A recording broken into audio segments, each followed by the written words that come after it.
Good morning, I'm WaywornWyrm, and welcome to my channel, and welcome to episode 2 of Curse the Darkness, The Reception. Amoff soon found himself back in the witch's cellar, with Maximilian wrapped around him, handing him drinks. "What brings you to our far-flung parts, cousin?" Amoff looked down at Maximilian. "Primarily, we are here to explore some of the old ruins I was told about that could be found past Vorburg. Then, when we were in the town of Strike, your messenger found me and handed me the invitation." Maximilian nodded. "Yes, I was quite happy to learn that one of my illustrious family members was heading this way as I was researching our family history." "Oh, really? And how are we related exactly?" Maximilian smiled devilishly. "Our great-great-grandfathers were brothers. Unfortunately, mine was a bit of a roguish man and was banished far from our seat of power. I wouldn't be surprised if he was erased from the records either. It was rather difficult to connect him back to our family." Amoff nodded, not sure if he believed Maximilian. As that was going on, Rado saw a heavily pregnant woman who was much younger than Maximilian, sitting not too far away from the two of them. She was occasionally sipping from a small stein of beer, and in his opinion, Rado believed she was looking shy and unsure of herself. He decided to ask someone about it, but it took several tries before he was able to find someone who would stop long enough to talk to him.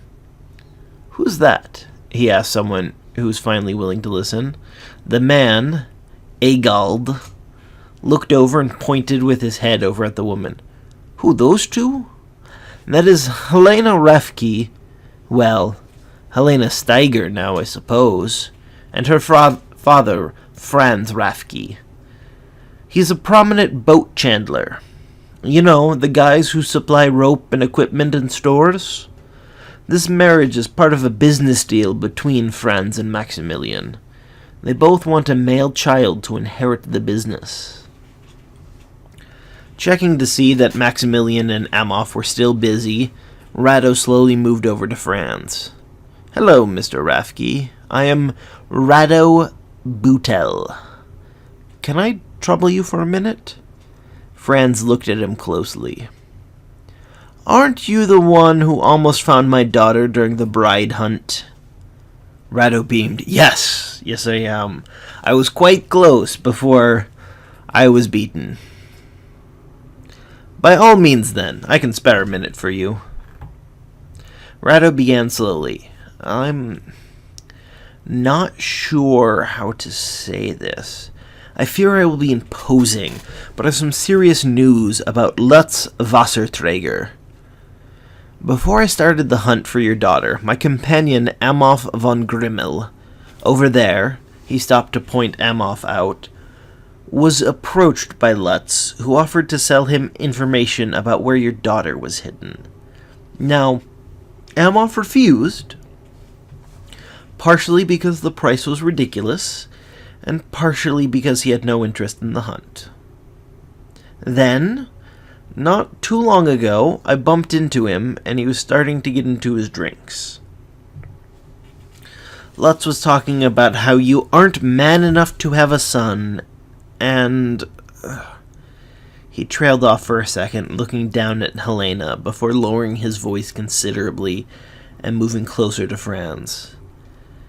"And he started talking about how he'd like to get his hands on your daughter, how he'd only need a night, and I'm sure you can imagine the rest." As Rado backed away, Franz turned to him aghast. "I'll be sure to fix this at once." Franz walked away quickly at this point towards Lutz, and Rado made his way back to Amoff. By this time, Rosamunde and Wilhelm had joined him, and Maximilian had wandered off, no doubt to be the gracious host to some other hapless person. Amoff gave Rado the once-over. "How goes the information search?" He knew Rado always tried to learn what he could when put in situations like the one they were in. The part Amoff enjoyed the most about these sessions was Rado wasn't especially good at gathering information or knowing what exactly to do with most of it once he had it. Rado shrugged. "I'm pretty sure I got Lutz fired for running his mouth about his employer." Amoff nodded in pleasure at this. Good. The slimy toad deserves it. Also, apparently, this wedding is a business deal of some kind. Maximilian and Franz apparently both want a male child from this to inherit their businesses someday. That's interesting. Do you know what Franz does?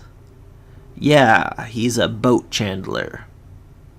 Okay, that makes a lot of sense. Maximilian was just telling me about how large his hemp business was.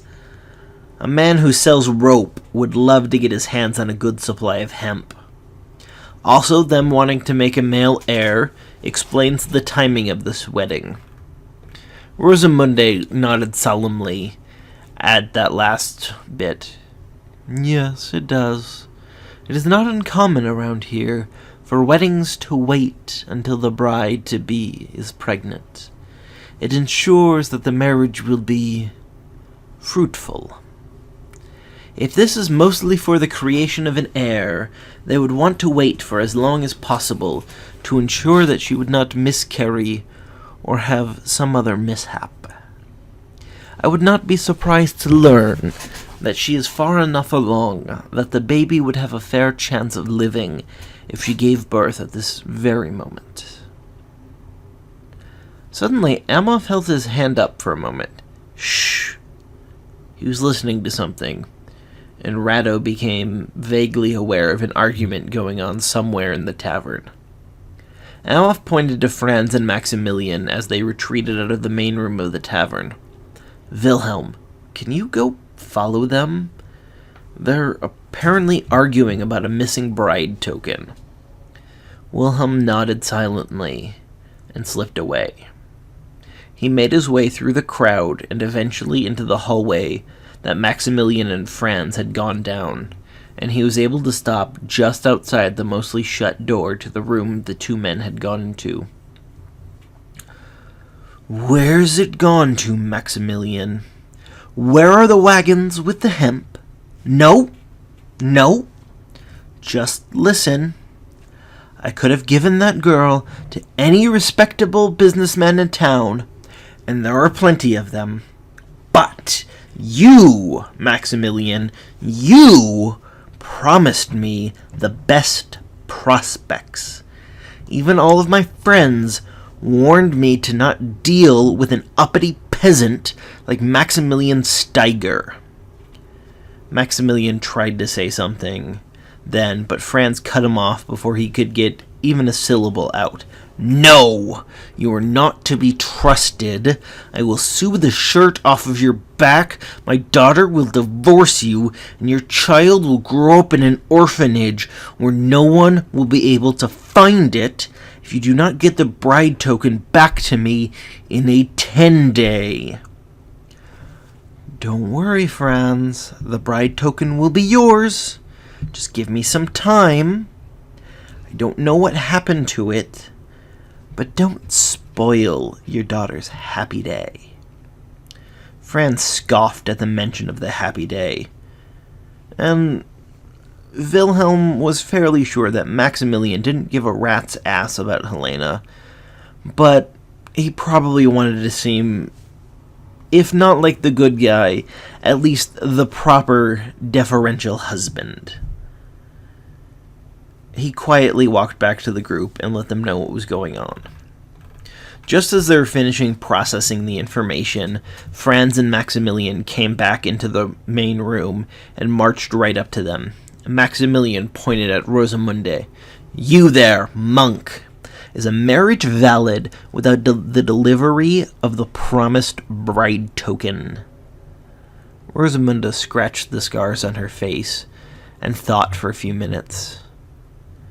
That is a very difficult question to answer, good sirs. I am sure that in a court of law one could argue that it is not valid, especially if there are other complicating factors. But that is not necessarily an easy win. It would be best for all involved, for the delivery, of course. The two men nodded and walked away separately, neither looking particularly happy or disappointed at her answer. The night wore on, and first Helena went to bed. And when she left, it was almost like she gave permission for others to go. Slowly, the people started trickling out of the main room of the witch's cellar, and either go to their rooms elsewhere in the inn, or back to their houses. Maximilian left partway through the general emptying, and Amolf, Rosamunde, and Wilhelm left for bed around the same time. Rado found himself in an almost empty main room, sitting next to Franz, drinking away a far too large chunk of the night, before finally he stumbled off to bed. Early the next morning, he stumbled back into the main room after sleeping for far too short of a time, to find Amolf, Rosamunde, Tostig, and Wilhelm all sitting and eating breakfast. As he sat down and started to eat, a fresh-looking Maximilian and Franz, who was looking as haggard as Rado felt, came into the room and again walked straight towards them. Franz and I were talking, and we have a business proposal to the five of you. Franz and I have agreed that we would like you to join Helena and I as we travel to Vorburg to find out what happened to the bride token. Even if there's nothing wrong, the trip to and from Vorburg will take at least 2 days total, and regardless of how long it will take, we're willing to pay 3 silver sterlings a day to each of you. Amolf looks at the group, and without a word, they all show their approval. Yes, we'll do it. Maximilian beamed wide. Good. Come with me. I want you to meet my head of security, and we shall be leaving in the next couple of hours. Thank you so much for listening to episode 2 of Curse the Darkness, The Reception. Now, tune in tomorrow afternoon for my Monday live stream.